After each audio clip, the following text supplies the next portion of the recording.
that cold, Mayor. Everywhere. Yeah, Amy, I got a nasty email, text from my wife about not working back this morning. How's everybody doing? Good? Alrighty. We have so first of all, before I begin, I want to say thank you for the Salvation Army, not just for hosting us today, but more importantly for what they do, both in incidents like this and other incidents, to take care of people throughout the city of Chicago. I've had a number of meetings here, neighborhood and community meetings, so Salvation Army is a great partner to the city and to the most vulnerable parts of our city. I started this morning delivering donuts and coffee to the city workers that are restoring the water up on the northwest side. That's affected 100 residents, and then visiting with a few of the residents. And to make sure I think, and Randy will give a report on that water main and where we are in the progress, and then also on the individual resident. We're trying to get the doors shut that they had asked me about. The second thing is Dorval and I were just at a CTA facility that fixes buses and mechanics, and I wanted to personally thank the CTA employees, because with Metra closed, they can't operate. Amtrak closed, they can't operate. The South Shore line, they can't operate. But CTA, if you rely on it, they're operating and they're open in business.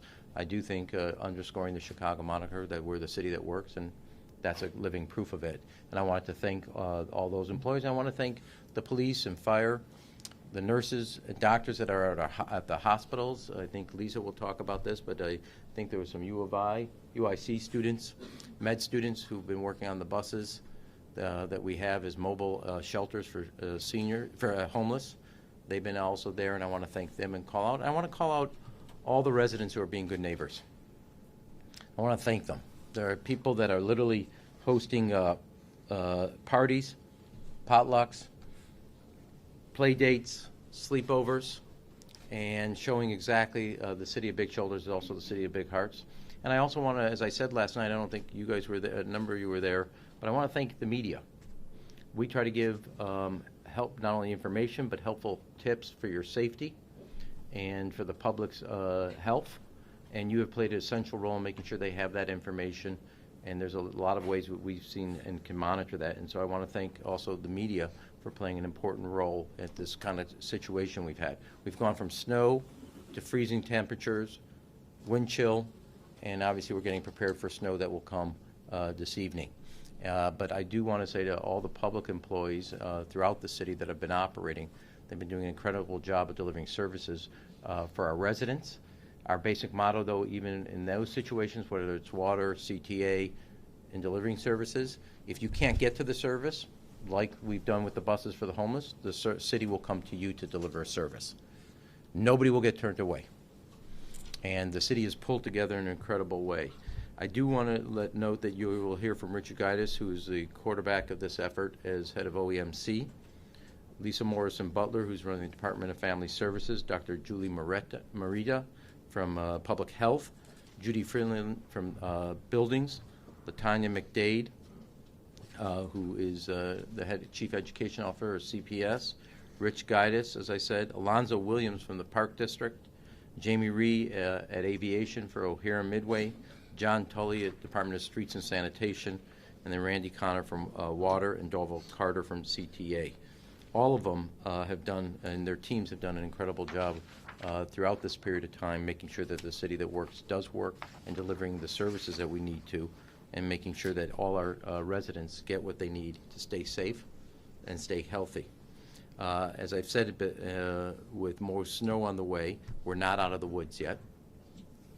The temperatures will change, obviously, tomorrow, but we will have snow this evening, and we're going to have a full complement of what we have to do across the board, and making sure that everybody has what they need. Now, as you check on your neighbors, whether they're elderly or physically infirmed or anything, in any way that they need special attention, there's 311. Please make it available, and it's there for you so we can deliver any services or do anything we need to as a city to provide in these moments. Second, if it's more serious than that, there's obviously 911. Please make yourself available to that, so we can do everything we need to help our residents in the city of Chicago. As I said before, if you don't have to be outside, don't go outside. This is not just bad weather. It's can be considered, or we look at it as a public health risk, and therefore we are approaching it with that complement of services. Everybody here has been, since Sunday night, has been on point, running an operation to make sure that we take care of what we need to as a city to deliver our services for our residents. I do think, as again I said just before, as we had a meeting to update as we do all the time, while we're not out of the woods yet by any stretch of the imagination, I can say at this point, this is we have, as a city, not just our departments and all our employees, but as a city, we are showing the best of Chicago and the best of Chicagoans, taking care of each other, looking out for each other, and making sure that everybody has what they need to have to get through this situation. With that, we're going to go this order. Rich Titus from the Office of Emergency Management. John Tully from Streets and Sanitation on snow. Randy Connor from Water Department on water and the mains there. Judy Friedlin from Department of Buildings on where we are from making sure that we have inspections and taking care of that as it relates to bad landlords. Dorval Carter from the CTA. Then we'll go to Lisa Butler from the Department of Family and Support Services for our children, and Jamie Reed from Aviation. That will be the order. We also, as I said, Alonzo is here from Parks. Latanya McDade is here from Public Schools. Annette Holt is here also from Fire, and Dr. Marita from Public Health. So if you need a question on one of those subjects, we also have a person of expertise in that area. Rich? Thank you, Mayor. Good morning. I'm Rich Titus, Acting Executive Director of the Chicago Office of Emergency Management and Communications. As Mayor Emanuel said, safety is the city's top priority. Our Emergency Operations Center will remain activated to ensure enhanced coordination and communication around the clock until these extreme conditions subside. As you've seen over the last few days, the city has been hard at work responding to weather-related emergencies throughout Chicago. From broken water mains, fires, and heat complaints, city departments and agencies have been out in our communities assisting residents. This truly has been all hands-on-deck operation. For example, Chicago Police Department completed approximately 4,000 well-being checks, and CHA completed approximately 20,000 well-being checks for their residents just yesterday. As the extreme cold conditions, the Chicago Department of Public Health reminds everyone to take extra precautions to stay warm and avoid hypothermia and frostbite. Limit the time you stay outside and do not let children play outside for long periods of time. While the wind chill warning expires at noon, more snow is expected later today.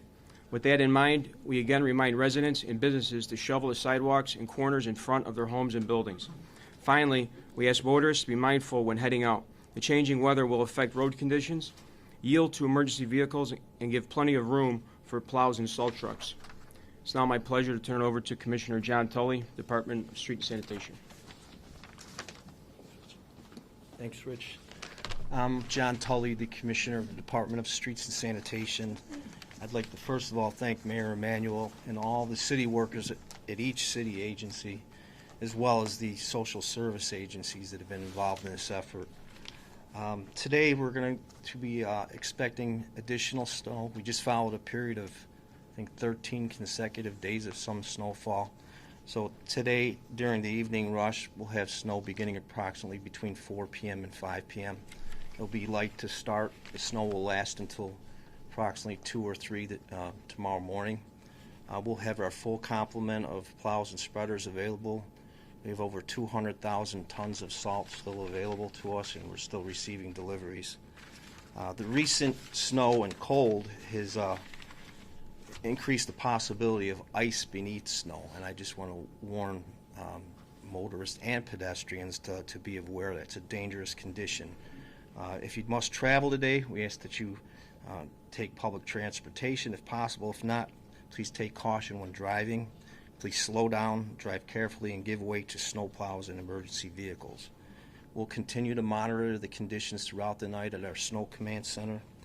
Once the main roads are clear, our crews will transition to the residential streets so we can get the city back to normal as soon as possible. If there are any snow or ice complaints, I ask that the residents report those to 311. And if residents care to see where our plows are at, they can view our snow fleet in real time at www.chicagoshovels.org. And at this time, I'd like to turn it over to Commissioner of Water, Randy Connor.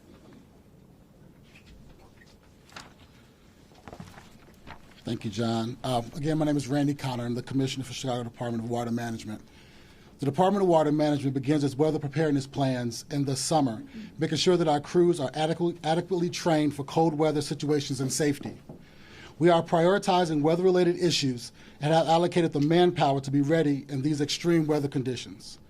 The Department of Water Management currently has more than 600 employees on the street, and we have the ability to increase that number as weather conditions change. We are doubling crews so workers can take breaks to warm up while others take over to keep the repairs moving along. I want to take this time to thank the public for their patience while we work to keep the water moving, as well as thank all of the employees of water management, our sister agencies, and the mayor, and the people that are working this weather to keep the city of Chicago open and operating. Our men and women are out on the street in very difficult and dangerous conditions.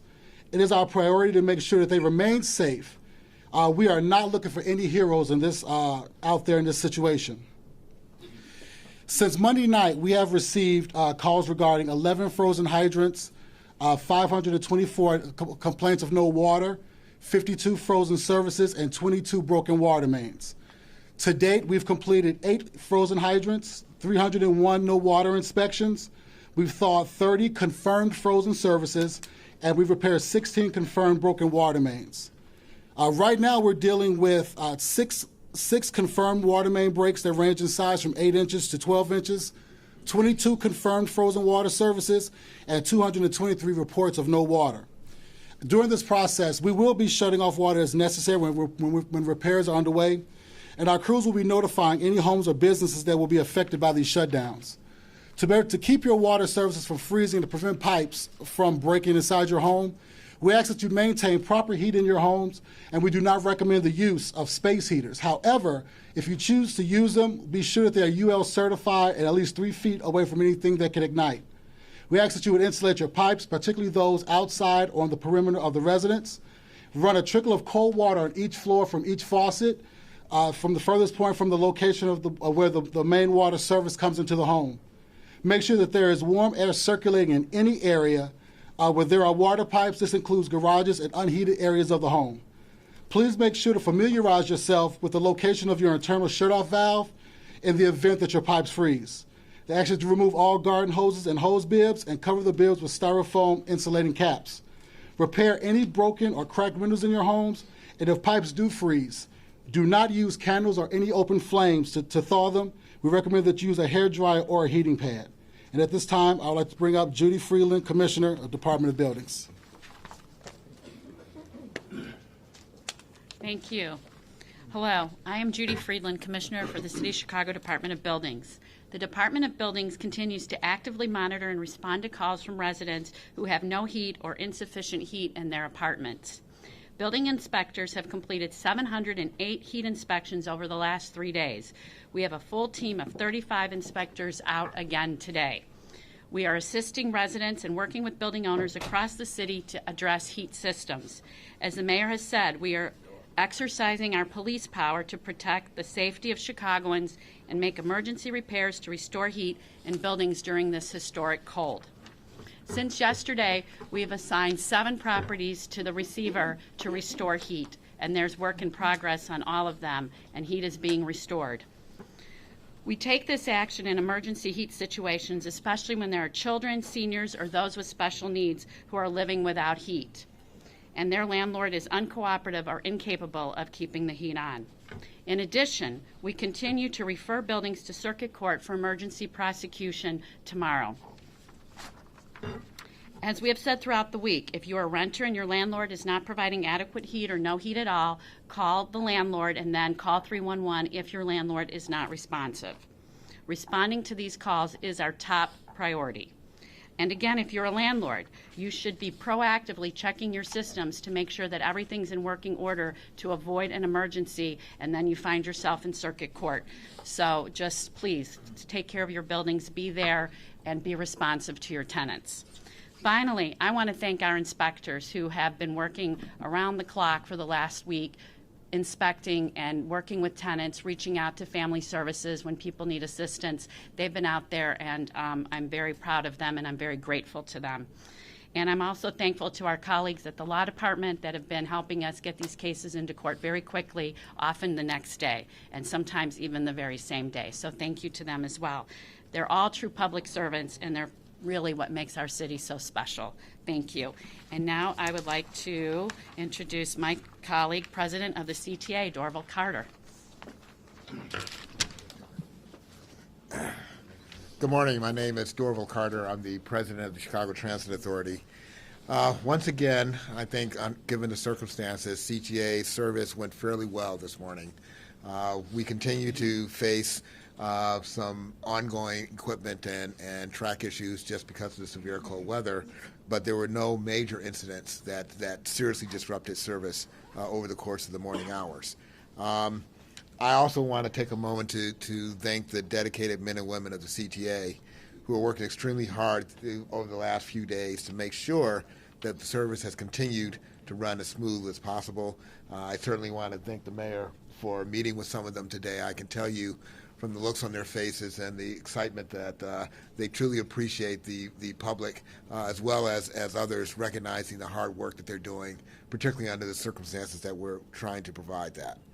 As I've indicated previously, we understand that people still need to get to places that they work, or to the hospital, or to other activities that they need to do over the course of the day. And we certainly take seriously our obligation to supply the transit services that will allow them to do that. It is fair to say that the brutal conditions over the past few days today have truly tested all of us. But it has also demonstrated, in my opinion, the strength and the commitment of those who work behind the scenes to keep CTA moving for those who need to venture out on days like yesterday. I also want to make the point that in addition to obviously providing the service to our customers, we continue to work closely with our sister agencies to provide warming buses and other support for the other missions that are being carried out under this weather. We will continue to dedicate the necessary personnel to keep services running throughout the day.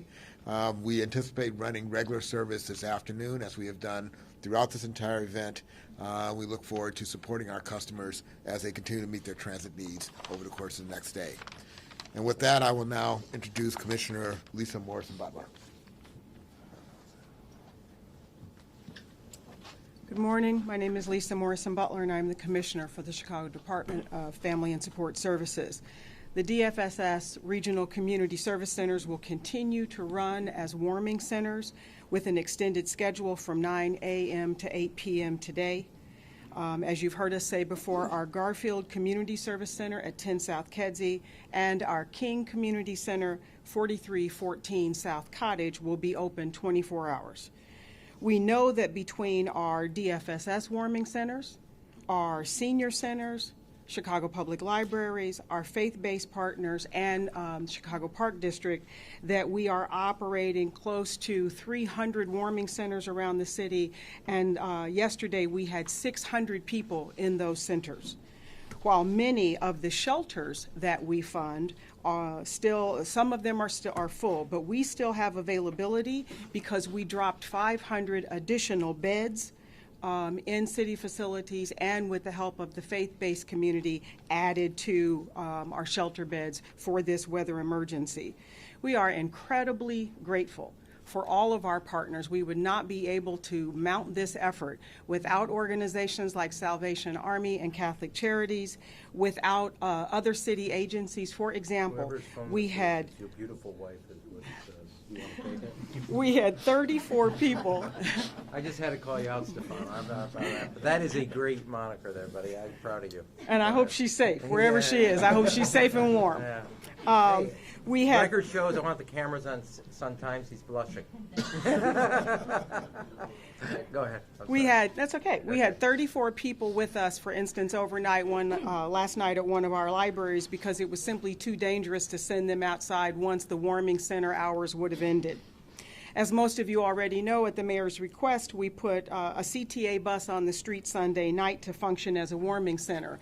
By yesterday, that had increased to 5 buses, and over the first 2 nights, we've had more than 160 people take advantage of those 5 buses that are rolling around through Chicago. There are additionally 5 other buses out at O'Hare in order to take advantage to provide warming for the folks that are continuous riders on the CTA to make sure that they can stay warm as well.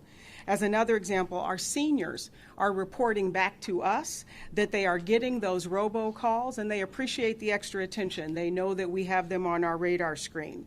We had medical students from U of I, you heard the mayor say this, help out on those CTA outreach buses last night. And our partners at the Chicago Police District have visited every one of the 13 churches who volunteered to open up their facilities as warming centers, just to say thank you and to check in on them and make sure that everything was going well. We will have those buses out on the street again tonight. They are there to serve as mobile warming centers in the evening hours to encourage those residents who still don't want to go into shelter to at least come in and warm themselves up a little bit. I want to thank our colleagues at the Department of Public Health who have helped us put nurses and other non-clinical staff on those buses in order to help triage if there are any emergencies. We are not out of the woods yet, as the mayor indicated, so we are still asking all Chicagoans to check on their elderly neighbors, on people with disabilities, and make sure that those folks have the support they need. We are here to assist residents, as we have been saying again and again. If you have any needs, please call 311, and if it is an immediate emergency, please call 911. I'll now bring up my colleague Jamie Rhee, Commissioner for the Department of Aviation. Thank you. Good morning. My name is Jamie Rhee, and I'm the Commissioner for the Chicago Department of Aviation.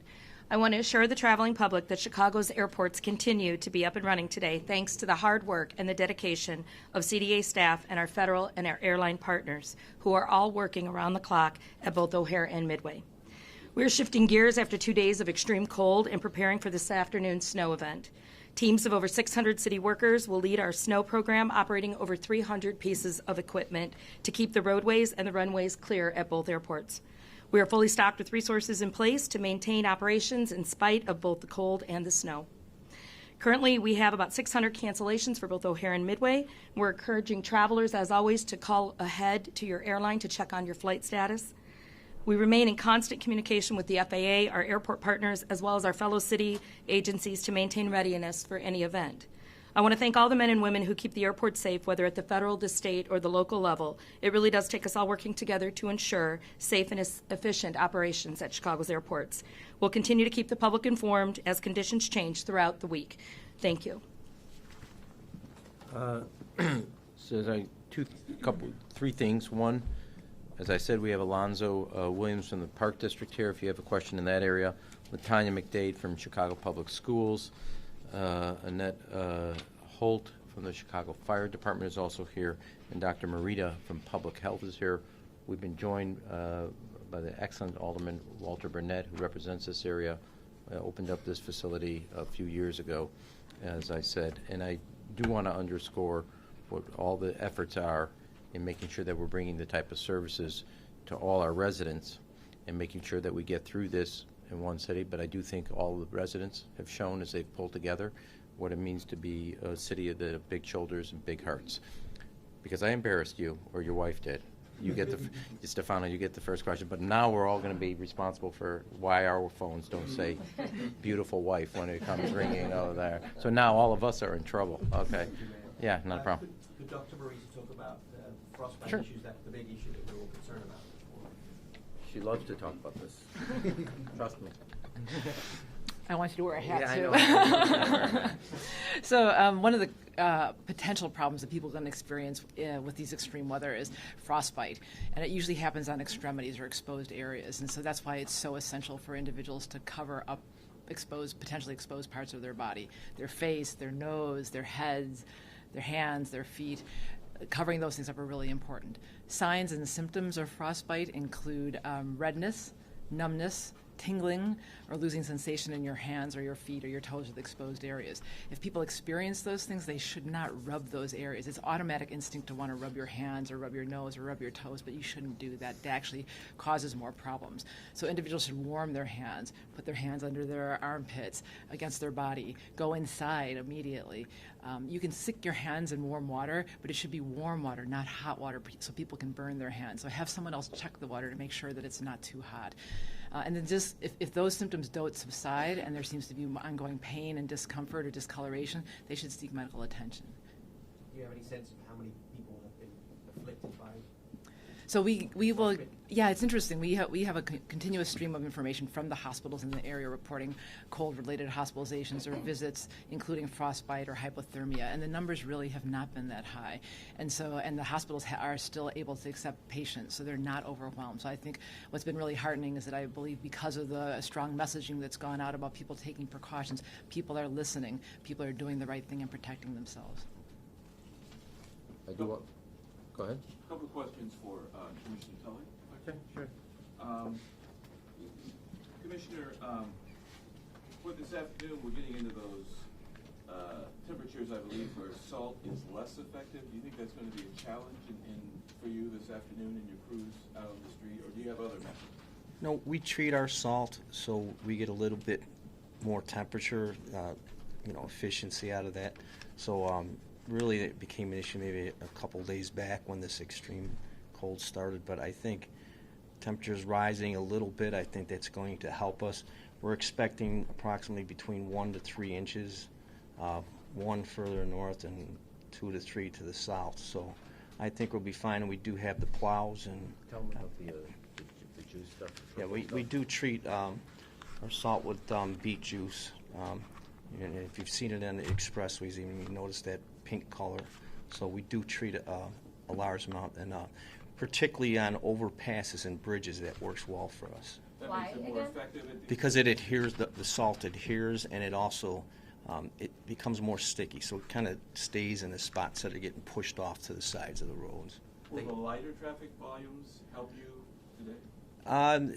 The lighter traffic, it definitely will help us because it allows our plows to be able to move around. So that's always an issue, especially during rush hour. I was going to, go ahead, but you should tell them we experimented on this about 4 years ago, and it turned out to be a very effective tool. Yeah. Commissioner, I want to also ask you about one other thing. We've gotten some reports of overflowing garbage cans, especially on the north side, and I'm wondering if the garbage pickup has been affected by the weather and the snow, and if so, to what areas? Yeah, so obviously many of our drivers are interchangeable. We do put additional drivers on during the snow season, 180 additional drivers. Our laborers have been working under extremely difficult conditions. On top of that, many of them do have families, so we've experienced a little bit of call-off with that, but we will put additional trucks out there to address any of those overflow issues, and especially with the conditions over 14 days, there's been a lot of snowfall. It's not just a one-time event, plus the ice. So we will address that, and we're prepared to put additional equipment out for that. Are you behind in the extent or any particular areas? No particular areas. We are a little bit behind, but really not much. We've been able to put out about 2/3 of our. He's a little, but the fact is they're going to get on top of it, and I think it's obviously, look, I want to be clear. The first and foremost priority is a safe passage on streets. If the streets aren't there, and God forbid there's a situation where police or fire or ambulance have to get there, so they have a priority to make sure that the main streets are cleared, operable. He's had 14 straight, we've all had 14 straight days of snows and then freezing, and they're going to get caught up accordingly on the garbage and do their job. With that, Amanda? I would like to know, first of all, for some of these recommendations, the faucets running and all of this, when do those stop? If the wind chill expires at noon, when can people kind of take a breather, go out and play in the snow? Two things. I'll let Randy, you should come up on this one, but I mean, these are classic examples too. One to Stefano's first one. I got a text immediately. My wife saw the photo. Where's your hat? I said, it's in the car like I always wear it is. And Dr. Marita also did that. We have a water running in our house, upstairs and downstairs. We went and checked all the smoke detectors and et cetera. So I can't, nobody's above this. Nobody. Everybody has to follow these recommendations, both for your home, your water, your heat, your smoke detectors, your carbon monoxide detectors, make sure everything's operating. Nobody's above it. We've done this, all our waters, and then they can give you a public health alert, which we will do when it's a little safer to, without all the precautions. But Randy, on the water pipes? And Dr. Marita, if you want to. So in regards to how long to let the faucets run, typically we tell people just to watch the temperature, engage it, and try to get it somewhere right around freezing before you start turning it off. But because we got the extreme cold and the wind chilled so quickly, there's a deeper frost line right now. So we're asking people to keep it going for at least another 2 weeks. As you start to trickle, as it starts to warm up a little bit, you can start to peel back how many faucets you have on and try and slow the trickle down. But we're recommending at least another 2 weeks because of the weather pattern that's coming and the depth of the frost. And then, Mayor, could you also address, obviously, precautions are necessary, safety, what have you, and yet this clearly comes at a cost. Is there any way to measure what this is costing both the city itself and also, I mean, lost wages, Sure. lost CTA fares, all So, of that? well, first of all, I know what you mean by the question. There's a dollar and cents. That's a fair. First of all, this is both as a father, husband, but the son of a pediatrician and a nurse. First and foremost, our responsibility on cost comes at human life. That's the first cost we look at. And so everything we do collectively is about making sure people are their health physically and their safety as it relates to that health. And so when you say cost, that's our first number. Nothing else do we look at. Whether that's, as Dr. Jackson and LaTanya made a decision on the school closings, but making sure that principal was there. We had I think, was it Robinson? One child showed up. Thank God the principal was there. They feed them, took them, did exactly. Park district's open. We have activities. We have all the other stuff. Health. And in fact, we asked traffic aides to be out. And it was obviously extreme condition, but it's better to be safe than sorry. And so at everything we look at, number one, number two, and number three is health and safety. After that, the way I look at that is, and this is why I complimented, I think today is Thursday, so I think it was Tuesday I said this, if not Monday. I talked to the governor first thing on Monday morning. I said, you haven't been through a situation on the highways, you have facilities off of near Maxwell Street. You're responsible for the homeless. We're going to help you, but we got to be coordinated. In that time, he also in the conversation said to me he was going to sign a preemptive emergency declaration.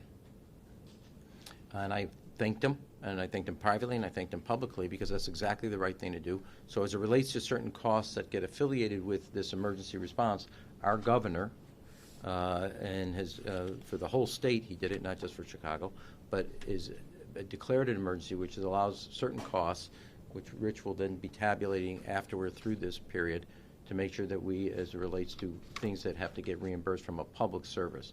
I don't know how to relate and answer lost wages and stuff like that, but the fact of the matter is there are, certain companies are obviously offering employees to work from home and other types of things, so I don't know if it's going to, given communication, internet, et cetera, whether it all get affected. But those, so first, second, third, the health and safety of every individual resident in the city of Chicago. That's our number one. That's our number one priority. After that, because of the governor's actions, we'll be recouping some costs that we as the city agencies and departments have incurred that relate to dealing with this as an emergency. Third, I'm not sure where we tabulate then what you can, sales revenue, et cetera, in that area. With that, we'll go Jesse.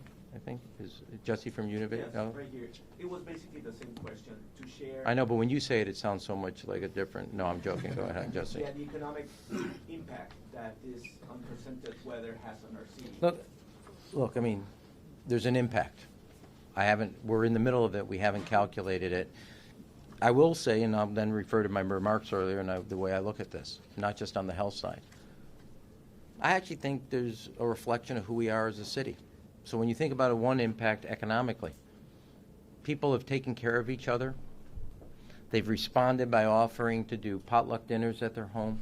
I've seen the neighbor today that when I was delivering the breakfast food for the the city employees that were restoring the water. The old woman that was 88, where'd I meet her? In her neighbor's home. They brought all her stuff over from the basement because the door from the water pressure blew open. That's Chicago. That's the people that make up this city. So when you say to me the cost, there is a cost, I'm not dismissing it. But I also see something else that's priceless in the city of Chicago, and that's the heart and soul of the people that make this great city up. And I rarely thank you guys for everything, so let me do it one more time so I'm on record. On a serious note, and then I'm going to go, and I'm going to have all the people that are running our departments get back to what they have to do. I do want to thank the media for asking questions about tips, about what's important weather-wise, your own personal safety, because it's important for the public to be reminded, because this is not a usual situation. It's unusual.